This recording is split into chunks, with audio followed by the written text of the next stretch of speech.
오늘 주시는 말씀은 요한복음 12장 25절 말씀이 옵시다. 같이 읽으실까요? 자기 생명을 사랑하는 자는 잃어버릴 것이요 이 세상에서 자기 생명을 미워하는 자는 영생하도록 보존하리라. 이 말씀은 지난주에 강해된 본문 속에 포함되어 있던 것입니다. 저는 이 말씀을 지난주에 여러분들 앞에서 전한 다음에 지난 한 주간 동안 이 말씀을 묵상하면서 인간적으로 아주 많이 힘들어 했습니다. 우리 한국 기독교 교회는 전통적으로 예수 그리스도를 하나님의 아들로 믿고 그분이 우리의 죄를 대신 속하기 위해서 나무 십자가에 못 박혀 죽으셨고, 그리고 사흘되던 날 부활하셨고, 그리고 승천하셔서, 즉 하늘나라로 올라가셔서 하나님 아버지 보좌 우편에 계시다가 때가 되면은 다시 오셔서, 그래서 이 모든 것을 끝을 내고 그리고서 우리 앞에 새하늘과 새 땅이 전개되면서 우리는 거기에서 우리 주님과 함께 영원히 복된 삶을 살 것이다. 그 사실을 믿으면 구원받는다. 이렇게 알고 살아왔고 또 그렇게 신앙생활을 했어요. 그런데 느닷없이 지난주에 예수께서 하신 말씀은 제게는 마치 폭탄과 같았어요. 세상에서 자기 생명을 사랑하는 자는 잃어버릴 것이다. 그러나 세상에서 자기 생명을 미워하는 자는 영생을 얻으리라. 저는 저 자신을 생각해 봤어요. 내가 나의 생명을 사랑하는가 미워하는가. 지난주도 말씀을 드렸습니다만 그 생명은 헬라어로 푸시케이기 때문에 푸시케는 여기에서 인간의 육신적인 생명을 보존하는 그런 혼의 개념을 가지고도 해석이 되지만 또 하나는 우리의 인생살이다. 이렇게 제가 말씀을 드렸었어요. 저는 저의 생애를 돌이켜보고 제 자신을 솔직하게 발가벗겨 놓고 제 자신에게 지난 한 주 동안 질문을 했어요. 너는 너의 인생을 사랑하느냐 미워하느냐. 그래서 미워하는지 어쨌는지는 모르겠습니다만은 사랑하는 거는 사실인 것 같아요. 내가 내 인생을 사랑하는 것은 사실인 것 같아요. 물론 지나간 세월을 생각하면서 혐오스럽고 생각하기조차도 싫고 그러한 자기 자신의 잘못이 깔려있는 일들은 참 제게는 괴롭습니다. 그래서 그거는 제가 사랑할 수가 없어요. 그때는 미워져요. 미움을 갖게 돼요. 그러면서도 전체적으로 제가 제 인생을 사랑하고 있다라고 밖에 말할 수가 없더라 이겁니다. 자, 그러면은 예수께서 하신 말씀에 의하면은 나는 이제 끝장난 거다 그런 얘기예요. 내가 내 인생을 사랑하는 한은 그 생명을 잃어버려야 되는데, 즉 영생을 얻지 못하는데 그럼 나는 뭐 영생하고 별로 관계도 없구만 하는 생각이 안 들 수가 없더라고요. 그래서 지난 한 주간은 저로서는 아주 힘든 한 주간이 되었습니다. 여러 가지 면에서 생각을 하고 성경을 뒤져가면서 생각을 하고 그래서 문득 생각한 것이 과연 구원이라는 게 얻어지는 것이 어떤 이유에서 어떤 과정을 통해서 그럴까? 그리고 내가 속해 있는 한국교회가 예수님의 말씀과는 정반대되게 구원을 생각하고 있을까? 한국교회뿐만 아니라 미국교회도 그렇고 혹시 모르겠어요. 독일교회나 구라파교회는 조금 다를 겁니다. 오늘날 세계에서 가장 손쉽게 구원을 얻는다고 생각하는 나라가 둘인데 하나가 미국이고 하나가 한국이에요. 이 두 지역의 교회들은 구원을 아주 손쉽게 얻는 것으로서 말하고 있습니다. 그러나 독일 교회나 불란서 교회나 영국 교회가 그렇게 구원을 쉽게 얻을 거라고 말하지는 않아요. 그래서 준비한 것이 수상설교입니다. 오늘은 세 번째 수상설교의 날이 올시다. 기독교 교회는 탄생할 때부터, 처음부터 두 갈래 길로 나뉘어 걸어왔습니다. 그중 하나는 예수님의 직접 제자들, 다시 말하면 예수께서 생애 중에 부르시고 선택하신 12제자, 그들을 사도라고 일컬었죠. 그 사도들이 예루살렘에 세운 교회가 그 첫 번째 교회인데 유대인이 중심이 된 교회 올시다. 물론 거기에도 헬라인이 포함되기는 하지만 그러나 주된 세력과 사상과 또 교회를 꾸려가는 여러 가지는 유대인들이 주축이 된 곳이에요. 물론 그리스도인으로서의 유대인입니다. 또 다른 하나는 사도 바울이 전도 여행을 통해서 그리스 지역과 그리고 오늘날의 터키에 해당되는 소아시아 지역, 그리고 갈라디아, 부르기아, 비시디아, 길리기아, 물론 그리스 지역은 북쪽이 마게도니아고 남쪽이 아가야입니다. 그 지역에 세운 교회들, 그 교회들은 이방인이 중심이 된 교회입니다. 두 개의 맥락의 교회가 기독교는 처음부터 갈라져 있었어요. 그 두 교회는 구원론도 다르고 또 교회를 꾸려가는 여러 가지 형식 절차에서도 서로 다릅니다. 이때 사도 바울을 선교사로 파송한 교회는 어느 교회일까? 그건 예루살렘 교회가 아닙니다. 수리아에 있는 안디옥, 그 교회가 사도 바울을 파송을 했어요. 처음에는 이제 아시아 지역만 다녔습니다만, 그 다음에 그리스로 넘어가고, 안디옥이라는 도시는 당시 로마 제국의 그 광활한 영토를 가진 로마 제국에서 3대 도시 중에 하나입니다.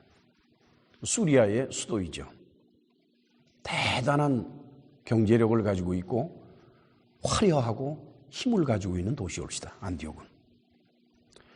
그리고 안디옥에 유대인의 디아스포라, 흩어져 사는 사람들이 거기 많이 살고 있었어요.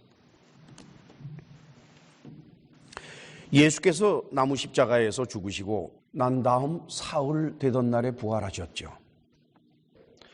부활하신 예수께서는 매일같이 함께 다니진 않으셨지만은 40여일 가까운 기간 동안 제자들과 함께 지내셨습니다. 그리고는 이제 그들이 보는 앞에서 하늘로 올리워 가셨다, 그렇게 되어 있죠. 거기가 어딘가 보니까 예루살렘 동쪽에 있는 감람원이라 하는 곳입니다. 예수께서 제자들이 보는 앞에서 승천하신 후에 제자들은 다시 예루살렘으로 돌아와서 그동안 그들이 머물고 있던 곳이 있었어요.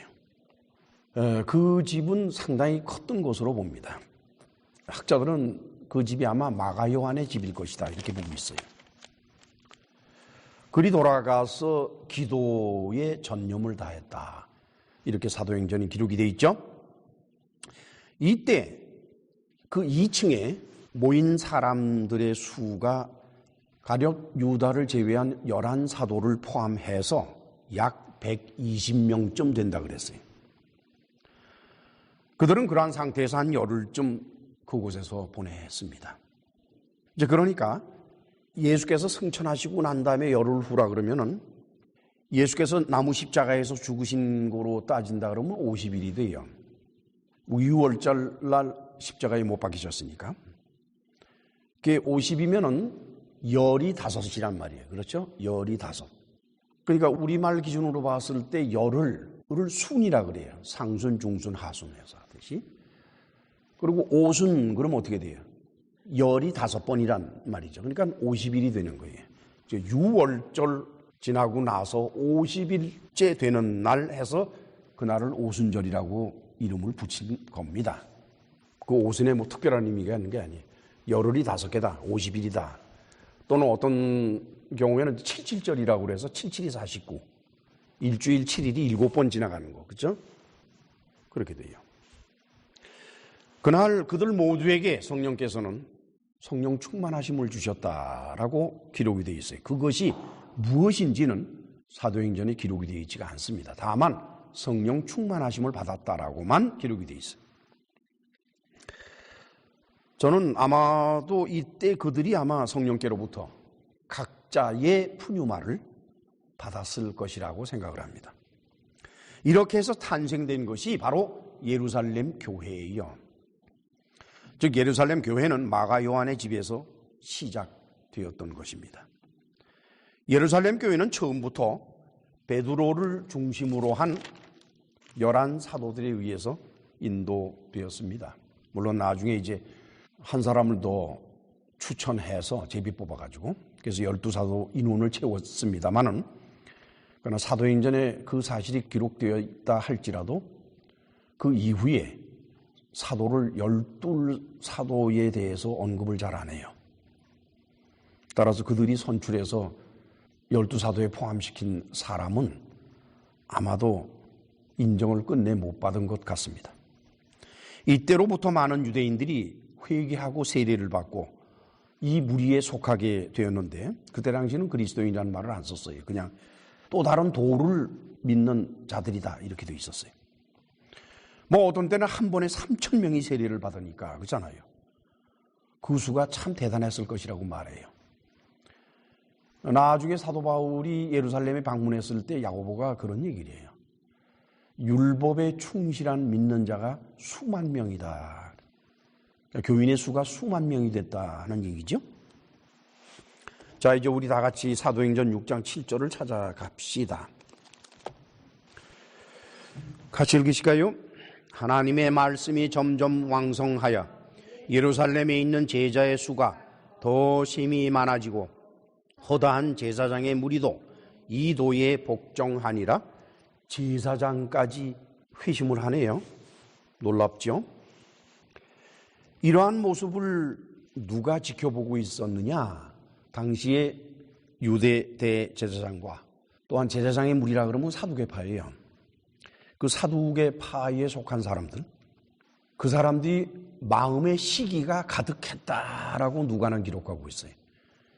그냥 시기가 난 거예요. 많이 모이니까 거기에, 그렇죠? 그러던 중에 스데반이라고 하는 사람이 활발하게 전도 활동을 했기 때문에 그들은 대표적으로 스데반을 붙잡아가지고 공회에다 세웠어요.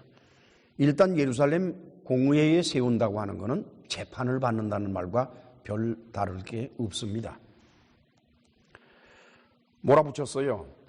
몰아붙이는 거니까 그 나사렛 예수라고 하는 사람이 말이지 성전을 헐겠다고 그랬고 그리고 모세의 율법을 뜯어고치겠다고 그랬다고 우리는 알고 있는데 사실이 그러냐 안 그러냐. 그때의 스데반은 그들의 질문에 1대1로 답변을 아니하고 그 유명한 스데반의 설교를 했습니다. 그 설교를 듣던 공회원들이 화가 났어요. 그래가지고 스데반을 예루살렘 성 밖으로 끌어내서 돌로 쳐 죽였습니다. 아주 그리고는 내친 김에 예루살렘 교회에 속한 모든 사람의 가정 집을 찾아다니면서 잡아다가 옥에 넣고 반항하면 죽이고 그래서 그날 스데반이 죽던 날 예루살렘 교회에는 엄청난 핍박이 일어났습니다. 그래서 사도들을 제외한 나머지 교인들은 다 도망갔어요. 전부. 사마리아 지방으로 도망가고 유대 지방의 다른 곳으로 도망을 가고 막 도망을 갔어요. 그때 도망간 사람들 중에 일부가 그들은 이제 그리스도인들이지만은 유대인들이죠. 일부가 바로 안디옥으로 갔습니다. 그래서 거기에 교회를 세우게 됐지요. 사도행전 11장 19절에서 21절이 옵시다. 207페이지. 같이 읽으실까요? 19절에서 21절. 때에 스데반의 일로 일어난 환란을 인하여 흩어진 자들이 베니게와 구브로와 안디옥까지 이르러 도를 유대인에게만 전하는데 그 중에 구브로와 구레네 및 몇 사람이 안디옥에 이르러 헬라인에게도 말하여 주 예수를 전파하니 주의 손이 그들과 함께 하심에 수다한 사람이 믿고 주께 돌아오더라. 스데반의 일로 인해서 벌어진 핍박, 이건 뭐 핍박 정도가 아니죠. 환란이죠, 환란. 그 환란을 피해서 도망간 사람들, 그리스도인들이죠. 그들이 이제 수리아의 안디옥에 와서는 어떻게 하는 거니? 유대인에게만 전해요. 잘 들으세요, 여러분. 유대인에게만 복음을 전합니다. 그들이 이방인에게 복음을 전하지 못하는 까닭, 아주 간단해요. 이방인은 하나님을 몰라요. 이방인은 잡신을 잔뜩 섬겨요. 그들에게 예수를 전하려 하면 제일 먼저 전해야 되는 게 하나님이 어떤 분인가를 전해야 됩니다. 그런데 참 놀라운 일은요, 잘 알 것 같은 사람이 설명을 못하는 경우를 많이 봐요. 자기는 아는데 그걸 어떻게 설명을 할지 몰라요. 유대인들은 조상 대대로 하나님을 섬겨왔기 때문에 태어나면서부터 하나님이 어떤 분인가라는 것을 알아요. 설명이 필요치가 않아요. 그렇지만 그들이 그 하나님을 이방인들에게 설명을 하려니까 이게 안 되는 거예요. 설명이 잘 안 돼요.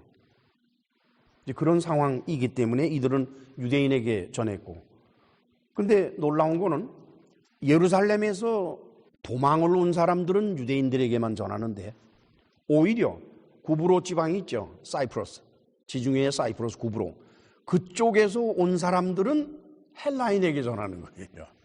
왜냐, 그 사람들은 헬라인 사회에 있었으니까. 그렇죠? 참 아이러니컬합니다. 자, 그래서 이제 거기에 교회가 이루어지는 거예요. 근데 그 소식을 이제 예루살렘 교회에서 들었어요.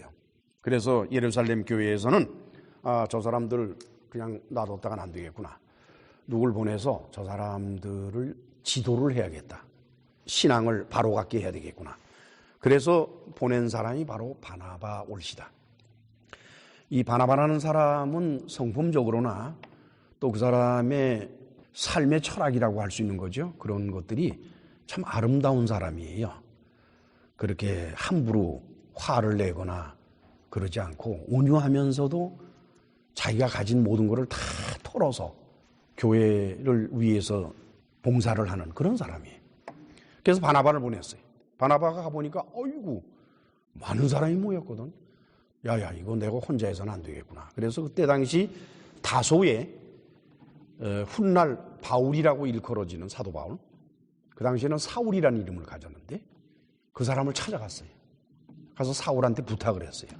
보시게, 같이 우리 안디옥에 가서 교회를 이끌어 갑시다. 두 사람이 함께 힘을 합쳐서 교회를 이끌어 갔습니다.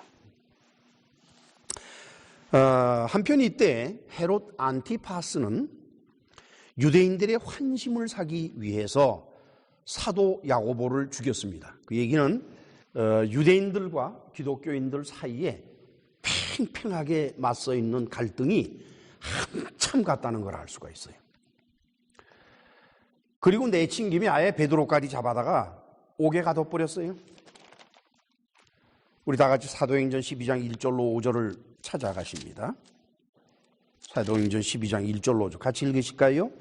그때에 헤롯 왕이 손을 들어 교회 중에 몇 사람을 해하려 하여 요한의 형제 야고보를 칼로 죽이니 유대인들이 이 일을 기뻐하는 것을 보고 베드로도 잡으려 할세 때는 무교절일이라 잡음에 옥에 가두어 군사 내식인 내 패에게 맡겨 지키고 6월절 후에 백성 앞에 끌어내고자 하더라. 이에 베드로는 옥에 갇혔고 교회는 그를 위하여 간절히 하나님께 빌더라. 그래서 갇혀 있는데 그날 밤에 천사가 나타나가지고서 베드로를 그냥 빼냈어요. 쇠사슬이 저절로 풀리고 옥문이 저절로 열리고. 그래서 베드로는 이제 자기들이 모이는 장소는 아니까 마가이원의 다락방이죠. 뭐 다락방이라고 우리말로 번역을 했습니다만 업스테이예요. 2층이에요. 그렇게 문을 두들기면서 그러니까 사람들이 무서워가지고 뭐 베드로도 잡혀갔지 야고보는 죽었지. 그러니까 얼마나 무서워요. 그럼 문을 딱 딱 닫아 걸고서 문을 두드리니까 겁이 나가지고 우리 잡으러 왔나 해가지고 있는데 베드로가 나라고 막 얘기를 해요. 내가 왔다. 이제 여자애가 나가서 이러고 베드로가 왔네? 그리고 들어가서 얘기를 하니까 사람들이 뭐라는 거니? 그 베드로의 천사가 온 거 아닐까? 당시 유대인들은 사람마다 수호 천사가 있다고 믿고 있었어요. 그들이 그런 생각을 갖고 있기 때문에 베드로는 감옥에 있을 끼고 천사겠지 뭐 이렇게 됐어요. 베드로가 그런 여러 가지 정황을 보면서 거기서 그럽니다. 난 여기서 빨리 도망을 가야 된다. 그러니까 야고보한테 얘기를 해라. 그래서 그때 이후로 예루살렘 교회는 야고보의 인도 속으로 들어갑니다. 야고보는 누구냐? 예수님의 동생이다 이렇게 보는 거예요. 육신적인 동생을 말합니다. 야고보는 사도가 아닙니다. 사도가 아니지만은 그러나 그가 이제 예루살렘 교회를 인도해 나가지요. 야고보라는 사람은 아주 중요한 역할을 하는 사람이 옳시다. 야고보는 바로 야고보서를 기록한 사람이지요. 한편 안디옥 교회에서는 성령의 지시에 따라서 바나바와 사울을 선교사로 파송하게 돼요. 다 같이 13장 1절로 3절 그 옆에 기록되어 있죠.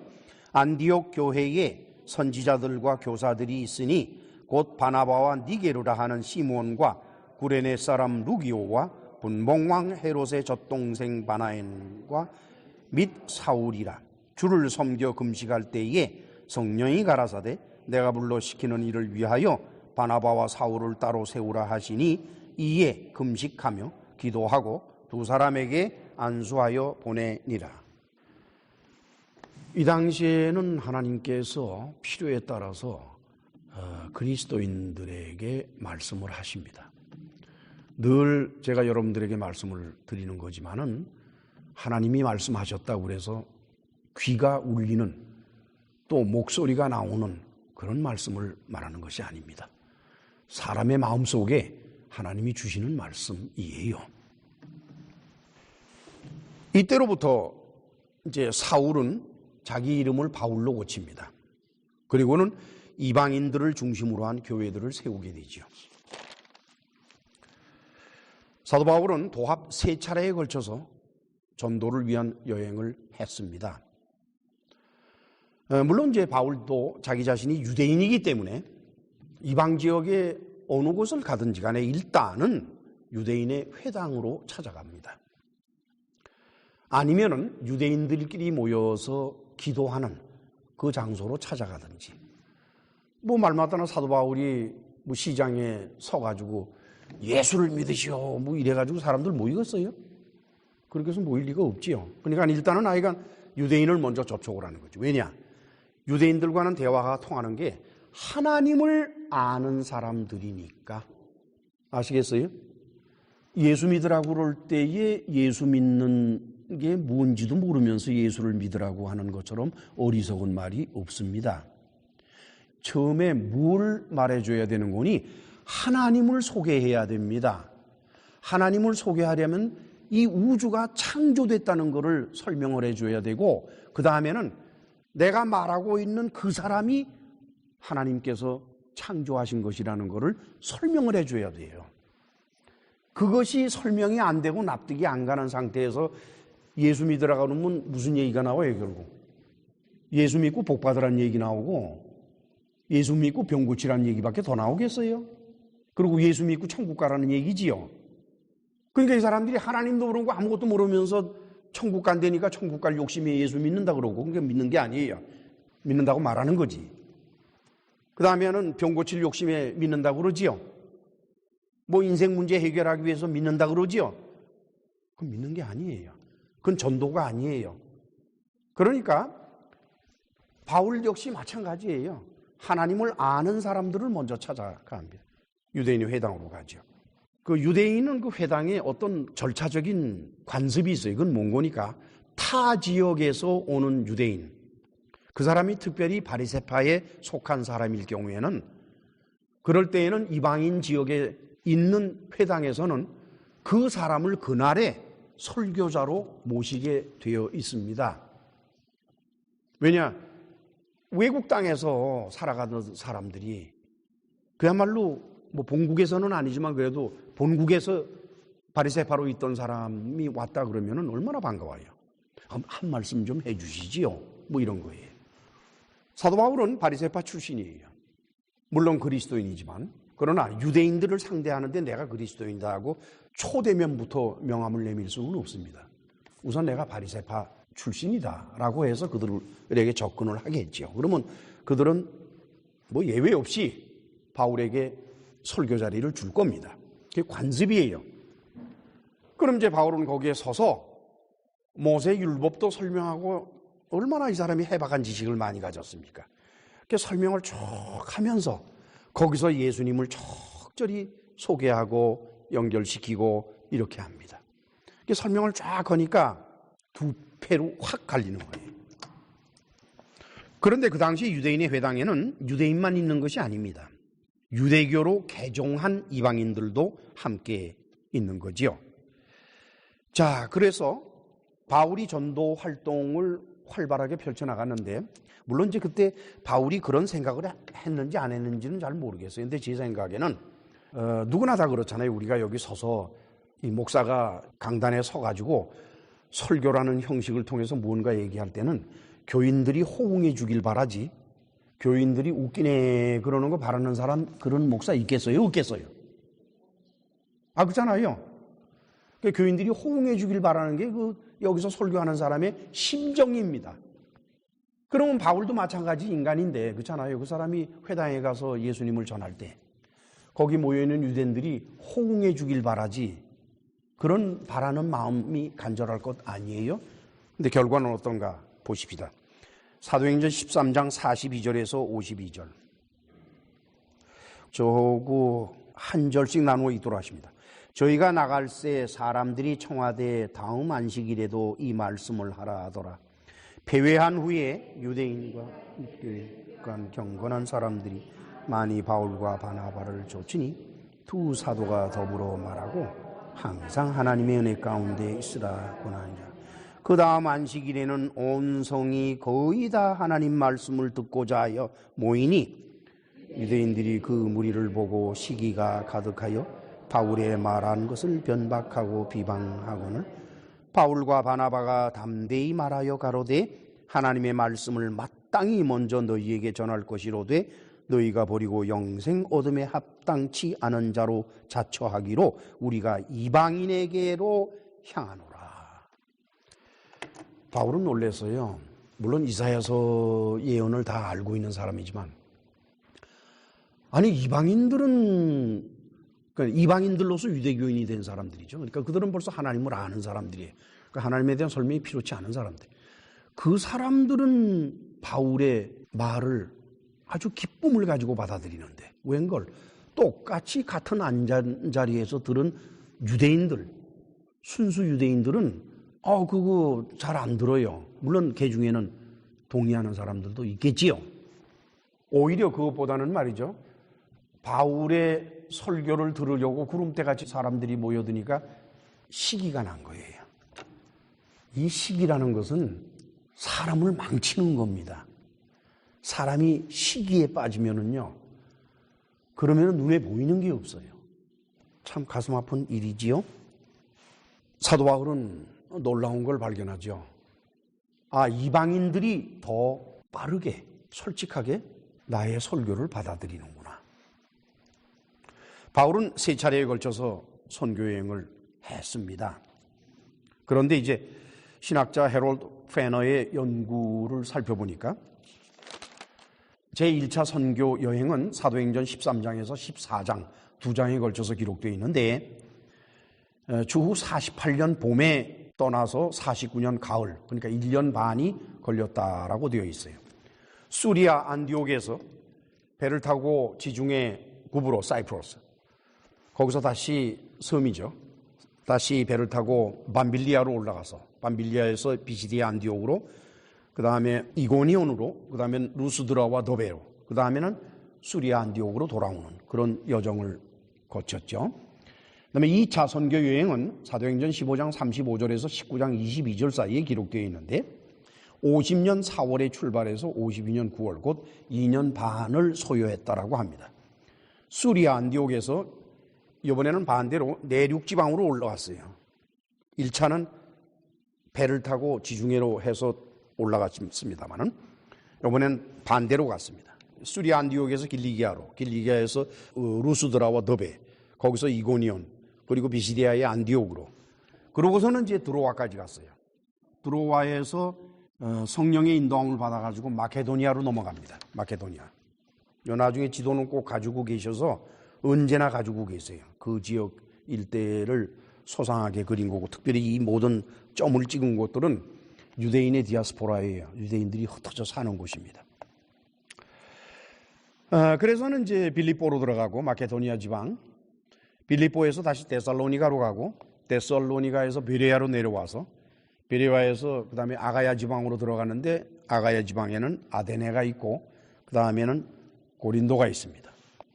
그래서 고린도까지 간 다음에 거기서 에베소로 갑니다. 다시 아시아 지방, 소아시아 지방의 에베소로 다시 돌아갔고, 거기서 예루살렘을 들려서 수리아 안디옥으로 들어갔죠. 그 다음에 제3차 선교여행은 사도행전 18장 23절에서 21장 16절 사이에 기록되어 있는데, 53년 봄에서 57년 5월까지다 이렇게 됩니다. 그 4년이라는 기간 동안 다니게 되죠. 수리아 안디옥을 출발해서 갈라디아로 가가지고 갈라디아에서 에베소, 에베소에서 드로아로 간 다음에 거기서 마게도니아 지방으로 들어갑니다. 그리고는 거기서 아가야 지방으로 가는데 고린도로 직접 가요. 그리고는 고린도에서 빌립보로 다시 올라가서 드로아로 간 다음에 드로아에서는 이제 여러 지역을 다녀요. 특별히 이제 에베소에서는 장로들이 모이기도 하고, 맹군이 사도 바울의 마지막 길이 되니까. 그 다음에는 이제 두로를 거쳐서 가이사라를 거쳐서 예루살렘으로 간 다음에 그 예루살렘에서 체포가 돼가지고 결국 로마로 끌려가게 됩니다. 바울은 로마에서 죄수의 몸으로 전도를 했어요. 이 사람은 못 말려요. 감옥에 들어가라고 묶어 넣어놨더니 거기서 또 전도를 해요. 그래서 뭐 인생살이 감옥에 들어가는 게 꼭 우리한테 나쁜 것만은 아니더라고요. 아유, 난 죄 없는데 왜 감옥에 들어가야 되나? 그러면 아, 하나님께서 감옥에서 전도하라고 그러시는구나 하고 기쁜 마음으로 들어갈 줄을 알아야 돼요. 동의를 안 하시겠지만.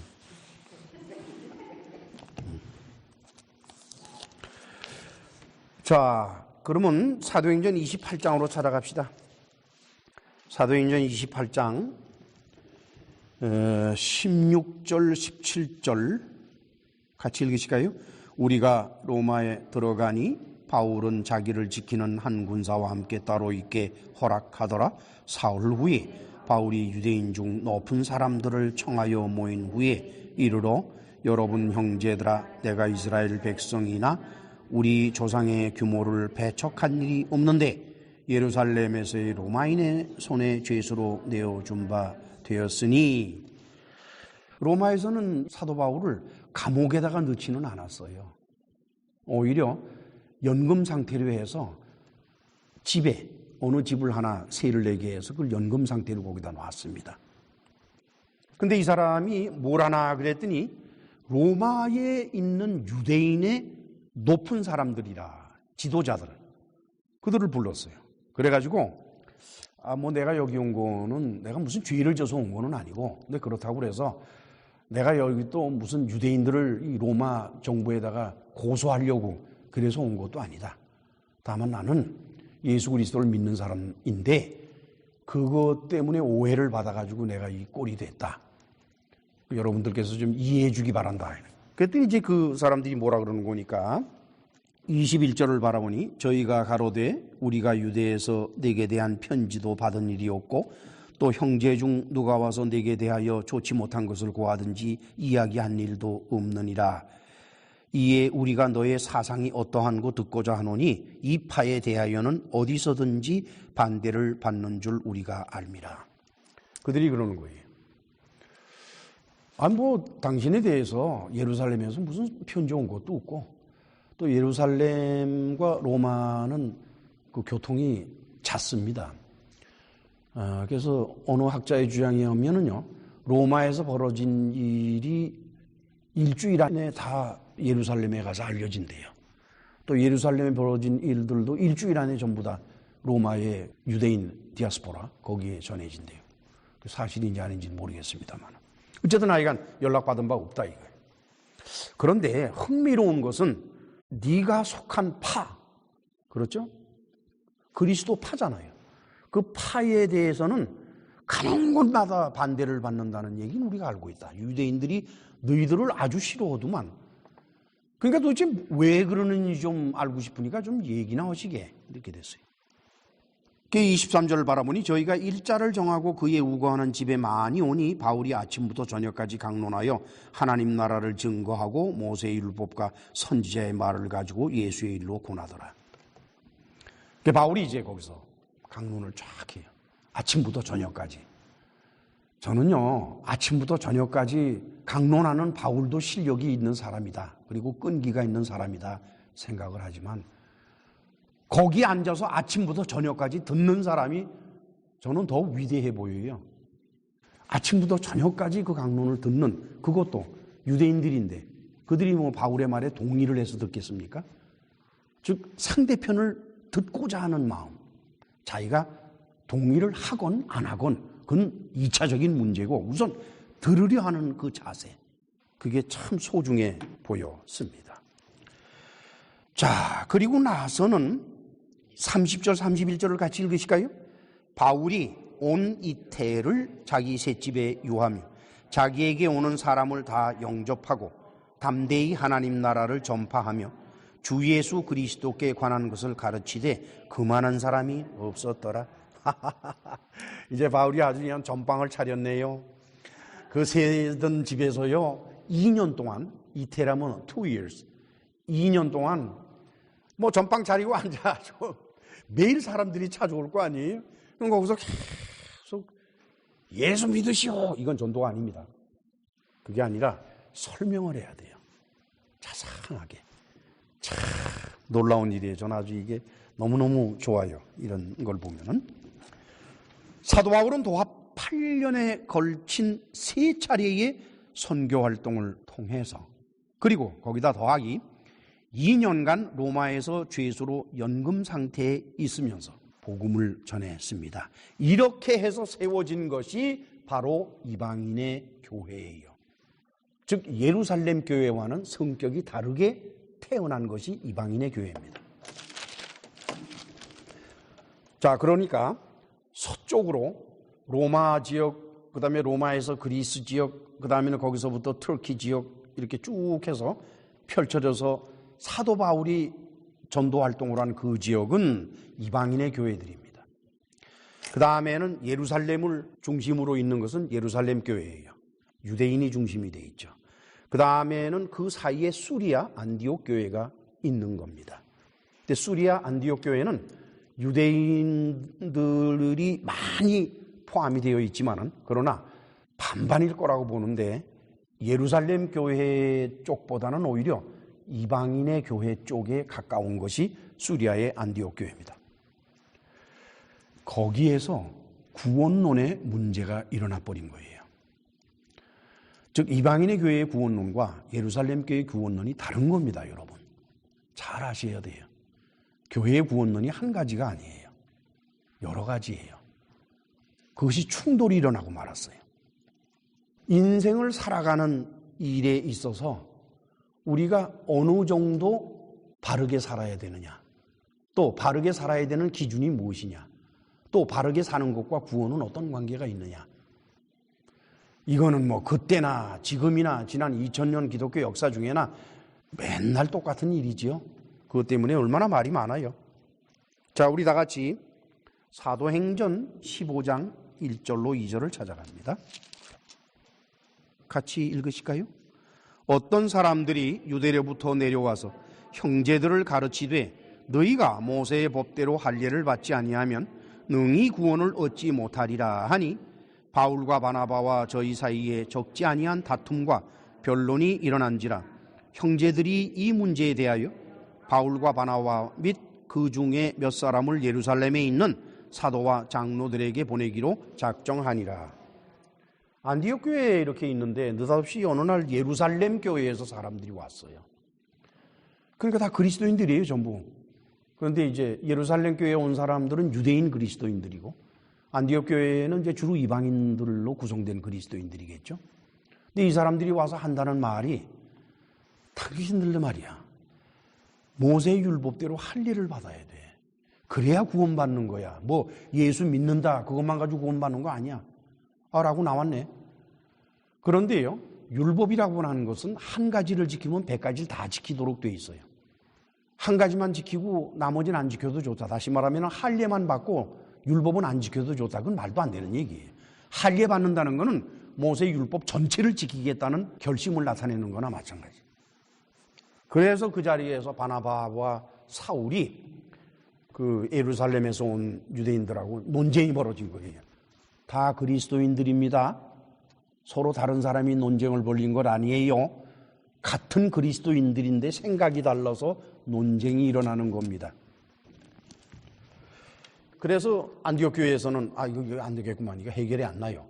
그럼 차라리 예루살렘 교회의 장로들과 사도들한테 좀 재판을 해달라고 합시다. 뭐 그 사람들이 모세율법 지키라 그러면 우리도 지켜야지 뭐 어떡하겠어. 뭐 지키기 싫으면 교회 나가면 되지 뭐. 이렇게 된 거예요. 그래서 이제 그 사람들이 갔어요. 5절 같이 읽어요. 바리새파 중에 믿는 어떤 사람들이 일어나 말하되 이방인에게 할례주고 모세 율법을 지키라 명하는 것이 마땅하다. 바리새파 사람들은 그러는 거예요. 예수 믿는다는 거 가지고는 안 돼. 모세 율법 지켜야 돼. 그게 바리새파 사람 출신의 그리스도인들입니다. 이때 베드로는 뭐라고 말을 하는 거니까 10절과 11절을 같이 읽으실까요? 그런데 지금 너희가 어찌하여 하나님을 시험하여 우리 조상과 우리도 능히 매지 못하던 멍에를 제자들의 목에 두려느냐? 우리가 저희와 동일하게 주 예수의 은혜로 구원받는 줄을 믿노라. 베드로는 그러는 거예요. 모세율법 우리가 유대인이지만 제대로 지켰냐? 그건 우리의 멍에다. 근데 우리도 지키지 못하는 멍에를 이방인들더러 지키라고 그러느냐? 그건 말이 안 된다 이게. 그랬더니 이제 야고보는 거기에 대해서 또 이렇게 언급하고 있어요. 사도행전 15장 19절로 21절을 같이 읽으실까요? 그러므로 내 의견에는 이방인 중에서 하나님께로 돌아오는 자들을 괴롭게 말고 다만 우상의 더러운 것과 음행과 목매어 죽인 것과 피를 멀리하라고 편지하는 것이 가하니 이는 예로부터 각 성에서 모세를 전하는 자가 있어 안식일마다 회당에서 그 글을 읽음이니라. 이제 베드로는 율법을 전체를 지키라 마라 할 것 없다 이렇게 말을 했고, 야고보는 그렇게 확 풀면 안 되고 그래도 몇 가지는 하지 말아야지. 그게 뭐냐 이게. 우상에 들어온 것, 우상에 바쳐진 제물을 먹는 건 안 돼요. 그 다음에 음행은 하면 안 돼요. 남녀 시간에. 그 다음에는 목매어 죽여서는 안 됩니다. 개를 목을 메고 두들겨 패 죽이는 건 못 쓴다 이게. 그리고 피를 멀리해라. 피를 먹어서는 안 된다. 그거라도 지켜야 되지 않겠느냐? 그랬더니 이제 예루살렘 교회에서는 장로들이나 이 사도들이 회의를 한 다음에 누구의 의견을 채택을 했는 거니 베드로의 의견을 채택하지 않고 야고보의 의견을 채택을 합니다. 그건 뭘 의미하는 거니까 이미 예루살렘 교회에서 베드로는 영향력을 잃었다는 거예요. 그리고 야고보가 실질적인 예루살렘 교회의 수장이다 하는 것을 알게 됩니다. 결국 이방인의 교회의 구원론은 사도 바울의 가르침에 따라 세워졌고 예루살렘 교회의 구원론은 야고보의 가르침에 따라 세워졌다라고 볼 수밖에 없는 거예요. 자, 그러면 바울의 구원론이 뭔지를 볼까요? 간단하게 살펴보도록 하십시다. 바울의 구원론. 로마서 10장 9절로 10절을 찾아갑니다. 10장 9절로 10절 같이 읽으실까요?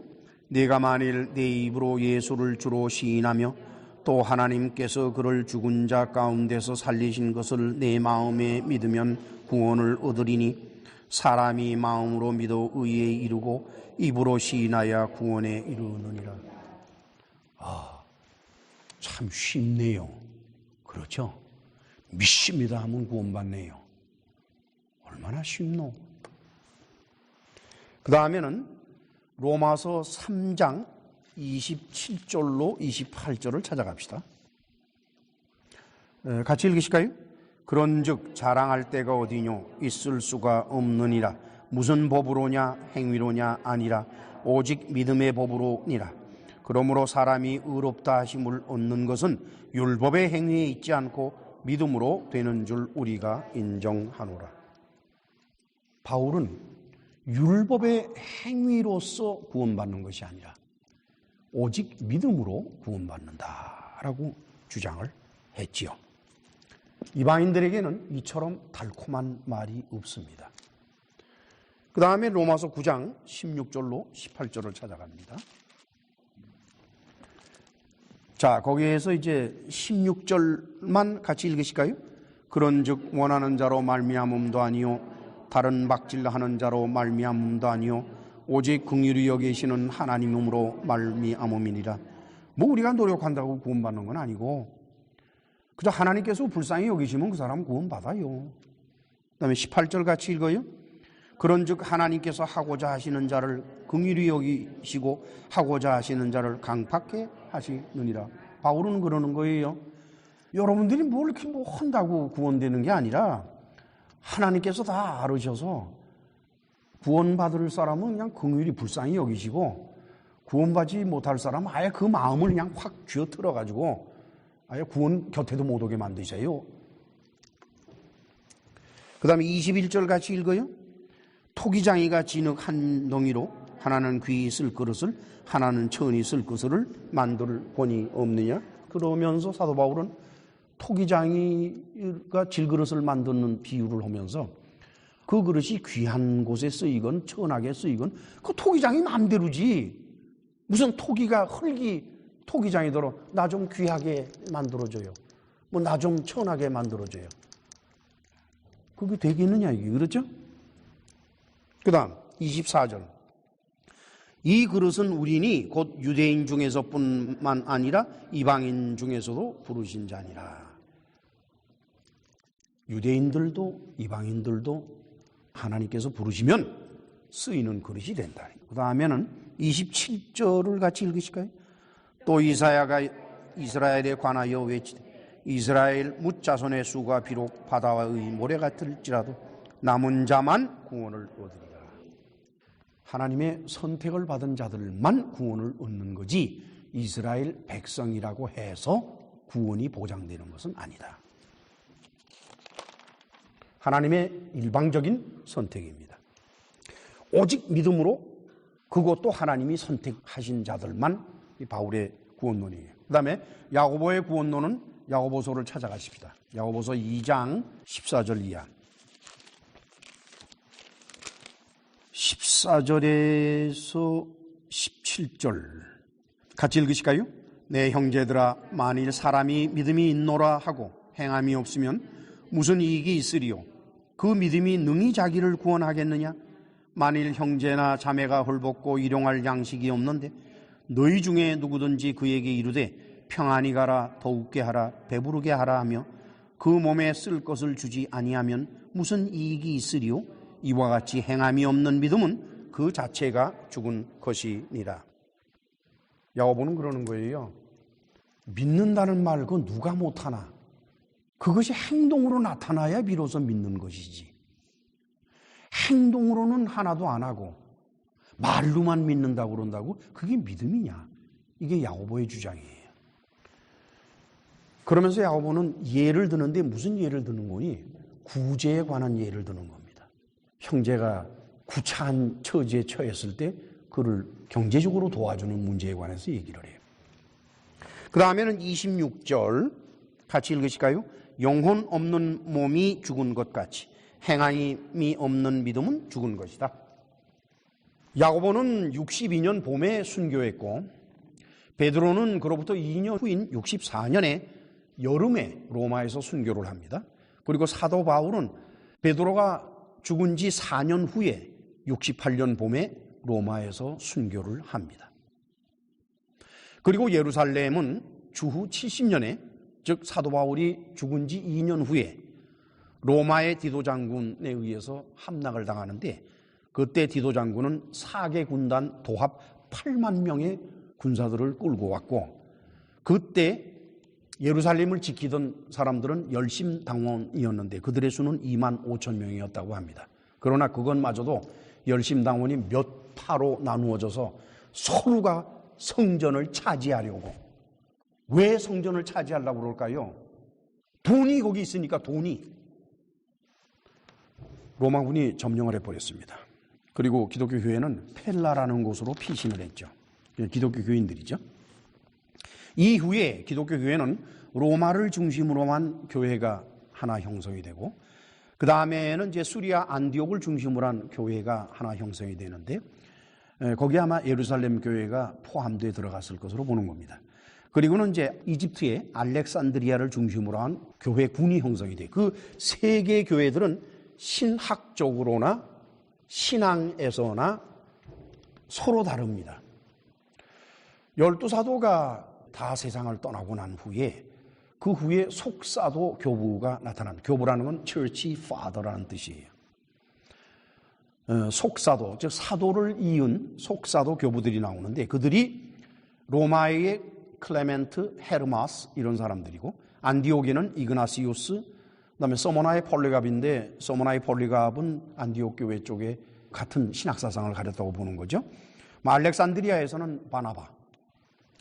그 다음에는 속사도 교부를 지나서 3세기 교부로 넘어가는데 그 3세기 교부는 바로 로마의 히폴리투스하고 서모나의 이레니우스, 유명한 분이죠. 카르타고의 터툴리아, 그 다음에 알렉산드리아의 클레멘트. 이 사람들이 이제 교부들로서 돼요. 한편 로마 제국 치하에서 주후 64년 네로 황제로 시작해서 311년까지 약 200년 세월, 가까운 세월이죠. 그러니까 계속해서 탄압이 있은 건 아닙니다. 탄압이 있다가 좀 풀어줬다가 또 탄압이 있다가 이랬으니까 10명의 로마 황제에 의해서 기독교 교회는 조직적인 박해를 받았습니다.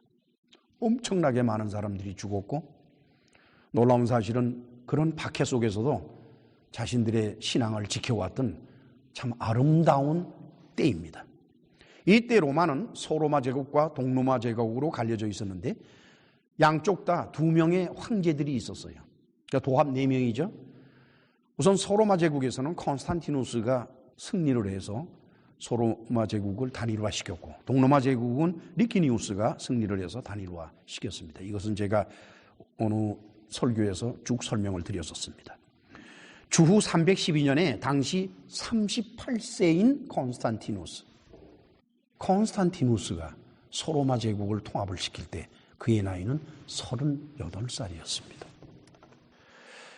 이때 밀라노 칙령이 발표되죠. 그건 종교의 자유를 허락하는 칙령이었습니다. 그리고 콘스탄티누스는 그때부터 기독교에 관심을 기울이죠.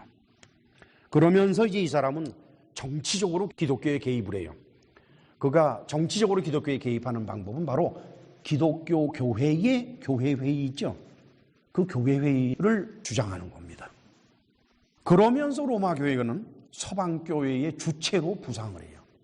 처음에는 로마 교회나 뭐 다른 쪽 교회나 대등한 위치에 있었는데 로마에서의 이런 상황이 일어나면서 로마 교회가 부상을 하고 다른 교회의 어머니 역할을 하는 교회가 되지요. 이렇게 해서 기독교는 세계로 뻗쳐나갑니다. 따라서 이방인 지역의 세계로 뻗쳐나간 기독교 교회의 구원론은 사도 바울의 구원론이올시다. 그러나 예루살렘 교회는 주후 70년 이후에 수리아의 안디옥 교회의 영향권 아래로 들어가면서 결국 쇠퇴의 길을 걷습니다. 따라서 야고보의 구원론은 세계 기독교 교회에 전혀 영향을 미치지 못하게 됩니다. 심지어 마틴 루터는 야고보의 구원론을 지푸라기라고까지 혹평을 했습니다. 사도 바울은 지식적인 믿음을 가지면 구원이 얻어지는 것으로 말했습니다. 그래서 세계 기독교 교회는 이 사도 바울이 주장한 지식적인 믿음, 그 믿음을 구원의 교리로 삼았습니다. 그러나 야고보는 지식적인 믿음은 그렇게 어렵게 얻어지는 것이 아니라 힘들이지 않고도 얻어질 수 있는 것으로 말하면서 지식적인 믿음만 가지고서는 구원이 이루어지질 않는다. 반드시 행함이 있는 믿음이어야만이 구원을 온전히 이룰 수 있다 이렇게 주장을 했지요. 그래요. 사도 바울은 전도 사역을 하는데 이방인을 대상으로 했기 때문에 그 이방인들은 하나님도 모르고 우상 섬기는 자들이요, 모세의 율법은 더더군다나 모르는 사람들이요, 인생 삶을 사는 게 방탕하기 짝이 없는 사람들에게 복음을 전해야 되니까 우선 하나님을 가르치고 그리고는 예수님을 가르쳐야 되겠다 이게. 즉 우선 지식을 넣어줘야 돼요. 이런 분이 하나님이다, 이분이 예수님이다, 믿음이라는 것은 뭐다, 이걸 받아들이시겠소? 그걸 실천에 옮기는 것은 둘째고 이걸 받아들이시겠소? 그러니까 이제 이방인들이 이러고 듣고 보니까 그거 괜찮네, 그거 뭐 받아들이면 세금 내요? 그런 거 없어요.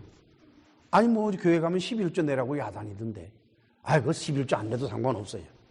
뭐 돈 내는 거 없대는데 그럼 믿어볼까? 이렇게 손쉽게 믿을 수 있는 거란 말이에요. 그래요 안 그래요? 그래서 그의 서신을 쭉 읽어보면은 하나님이 어떤 분이라는 것에 대해서 아주 구체적으로 설명을 하고, 그리고 구원이라고 하는 것은 인간의 노력에 의해서 스스로가 쟁취하는 것이 아니라 하나님께서 당신의 절대적인 권한대로 구원을 결정하고 구원받을 사람들도 하나님이 결정하신다, 이런 사상이 가득히 들어가 있어요. 그리고 예수님에 대한 소개는 그분이 하나님의 아들이라는 것과 그의 죽으심이 구원을 이루는 길이라는 것, 그리고 예수님은 부활했다라는 것, 이거에 관해서 아주 설명이 자세히 이곳저곳에 나와 있습니다. 바울은 그의 서신을 통해서 이방인들이 하나님과 그리고 하나님의 아들이신 예수 그리스도를 알게 하고, 지식적으로 알게 하고 받아들이게 하는데 바울은 무던히도 노력을 많이 했습니다.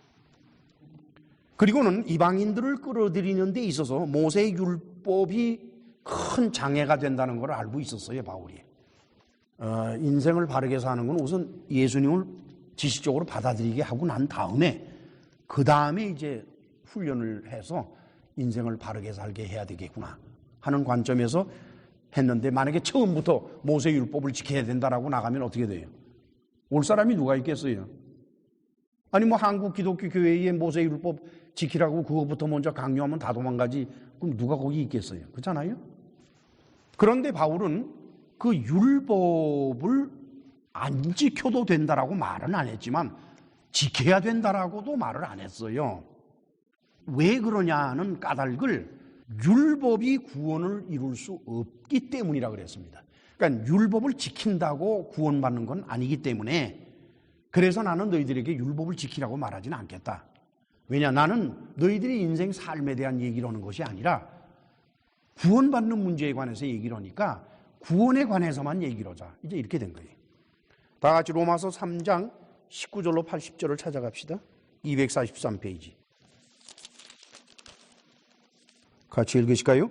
우리가 알거니와 무릇 율법이 말하는 바는 율법 아래에 있는 자들에게 말하는 것이니 이는 모든 입을 막고 온 세상으로 하나님의 심판 아래 있게 하려 함이니라. 그러므로 율법의 행위로 그의 앞에 의롭다 하심을 얻을 육체가 없나니 율법으로는 죄를 깨달음이니라. 바울의 이 주장은 맞는 겁니다, 여러분. 이 사람 억지 부리는 거 아니에요. 뭐 이방인들 끌어들이려고 환심 살라고 그렇게 해서 율법 뒤로 숨겨놓고 이 사람 그런 사람이 아닙니다. 하나님께서 모세를 통해서 이스라엘 백성에게 율법을 주신 것은 여러 번 강조된 것이지만 그 율법 지키면 천국 가라고 그렇게 하신 거 아니에요. 그럼 왜 그럼 그 율법을 줬느냐? 400년 동안 남의 나라에 종살이하면서 살았던 그 사람들, 오죽이나 형편없겠어. 그냥 천하디 천한 인생 살고 생각들도 그렇고 그렇게 엉망으로 살아온 그 사람들을 끄집어내서 이제 가나안 땅에 갔다가 심어놓으면은 그냥 놔두면 어떻게 되겠어? 난리가 날 거야 아마. 그러니까 그들더러 인간답게 살아라. 너희가 애굽에 있을 때는 종으로 살아서 멋대로 살아도 어쩔 수 없었지만은 그러나 이제 자유인이 됐으니까 자유인답게 자기의 책임을 지키고 다른 사람에게 해를 주지 말고 그렇게 살아라 해서 사는 도리를 준 것이 율법이에요. 율법은 구원을 이루는 것이 아닙니다. 그건 맞는 얘기예요. 그러면 천국에는 어떻게 들어가느냐? 그야말로 예수 그리스도를 믿음으로 들어가는 겁니다. 그런데 이제 바울의 딜레마가 생겼어요. 우리 로마서 6장 14절로 15절을 보실까요? 같이 읽습니다. 죄가 너희를 주관치 못하리니 이는 너희가 법 아래에 있지 아니하고 은혜 아래에 있음이니라. 그런즉 어찌하리요? 우리가 법 아래에 있지 아니하고 은혜 아래에 있으니 죄를 지으리요? 그럴 수 없느니라. 이거 참 심각하네요. 사람들은요, 그걸 약다고 얘기를 해야 되나. 하여간 자기 편한 대로 해요, 보면. 뭐, 목사가 설교를 하든 뭐, 선생님이 가르치든 뭐든 듣고서는 자기 편한 거면 골라요. 그래가지고 그 사이를 줄다리기를 타면서 날씬하게 빠져나가. 하면서. 난 그래요. 사람들이 좀 우직했으면 좋겠어. 좀 답답할 정도로 우직했으면 좋겠어요. 여기 서 있어. 그러면, 네. 그러고 뭐, 해가 뜨나, 달이 뜨나, 그냥 서 있는 거예요. 당신이 왜 여기 서 있나? 날더러 서 있으라 그랬어요. 난 좀 그랬으면 좋겠어, 제발. 그런 사람들에게는 구원이 확실할 것 같아. 바울의 딜레마는요, 로마서 7장 7절의 말씀대로 그런즉 우리가 무슨 말 하리요? 율법이 죄냐? 그럴 수 없느니라. 율법으로 말미암지 않고는 내가 죄를 알지 못하였으니 곧 율법이 탐내지 말라 하지 아니하였다면 내가 탐심을 알지 못하였으리라.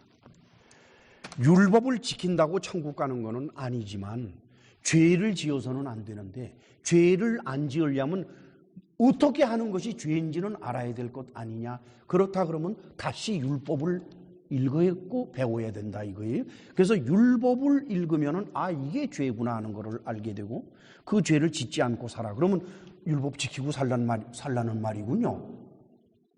아니 그게 아니고 율법을 지킨다고 천국 가는 거는 아닌데 그렇다고 막 죄 짓고 살 수는 없지 않나. 그러니까 죄가 무엇인지를 알려면 다시 율법으로 가야 되고 율법을 보고 배워서 죄가 무엇인지를 알게 되면 그걸 안 지려고 노력을 해야지. 그랬더니 또 뭐라고 그러는 거니. 그럼 율법 지켜야 천국 가요?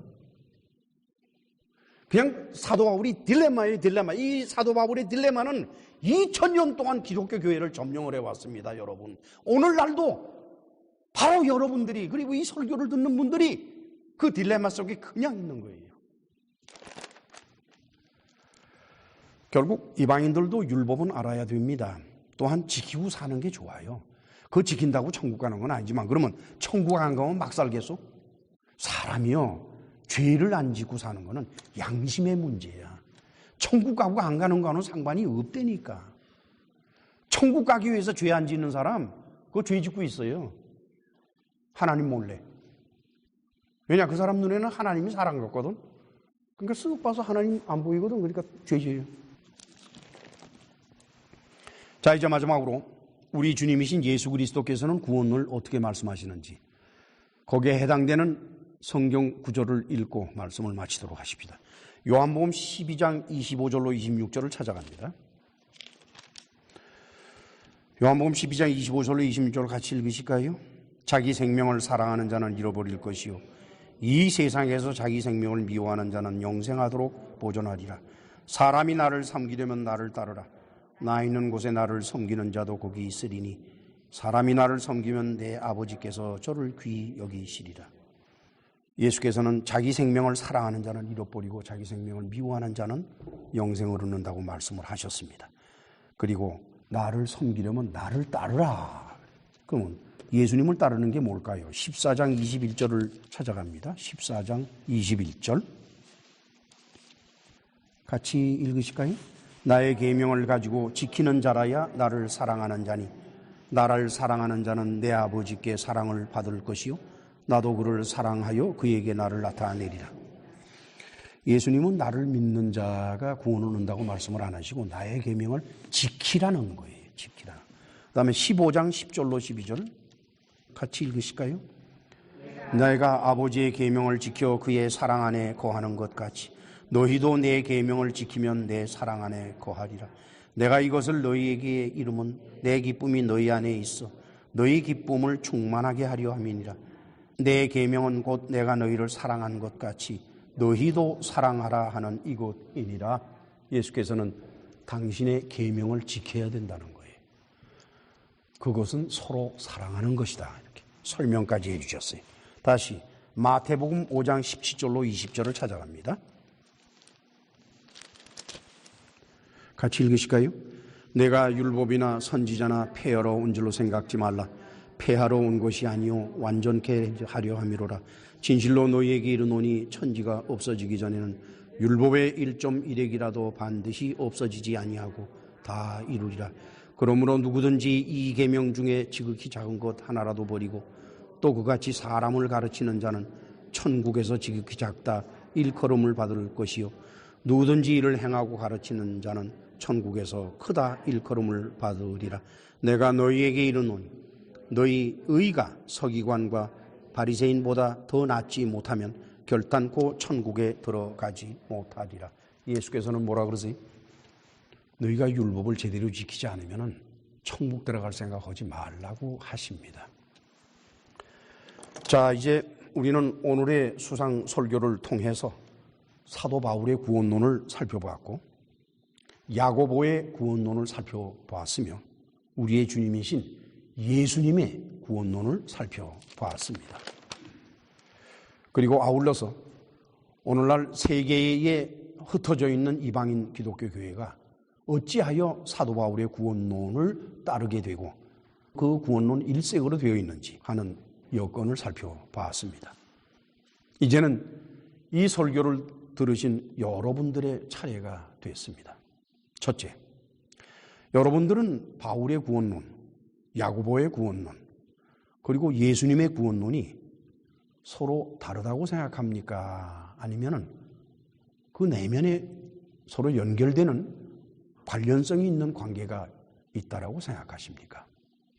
둘째, 자, 그러면 여러분들 스스로는 어떤 구원론을 가지고 계십니까? 뭐 바울이 이런 데더라, 야고보가 이런 데더라, 예수께서 이 말씀을 하셨다. 머리 아프게 생각하지 마시고 여러분들 자신은 어떻게 생각하느냐. 그런데 한 가지 꼭 참고로 드리고자 하는 말씀은 구원은 하나님의 것이기 때문에 하나님이 결정하십니다. 내가 어떻게 생각한다고 구원이 그렇게 되는 것은 아니에요. 목사님이 어떻게 얘기한다고 구원이 그렇게 되는 게 아니에요. 구원은 하나님이 혼자 결정하십니다. 따라서 그것은 우리와는 상관이 없다고 보는 게 좋아요. 그래도 사람들은 구원이 궁금하니까 여러 가지 생각을 해야겠지요. 여러분들에게 숙제를 드립니다. 기도합시다. 전능하시고 자비로우신 하나님 아버지, 부족한 종과 사랑하는 성도들이 구원이라는 것이 없다 그러면 기독교 교회에 나올 이유조차 없다라고 생각하니 참 어떤 때 생각하면 하나님이 안 됐다 하는 생각이 듭니다.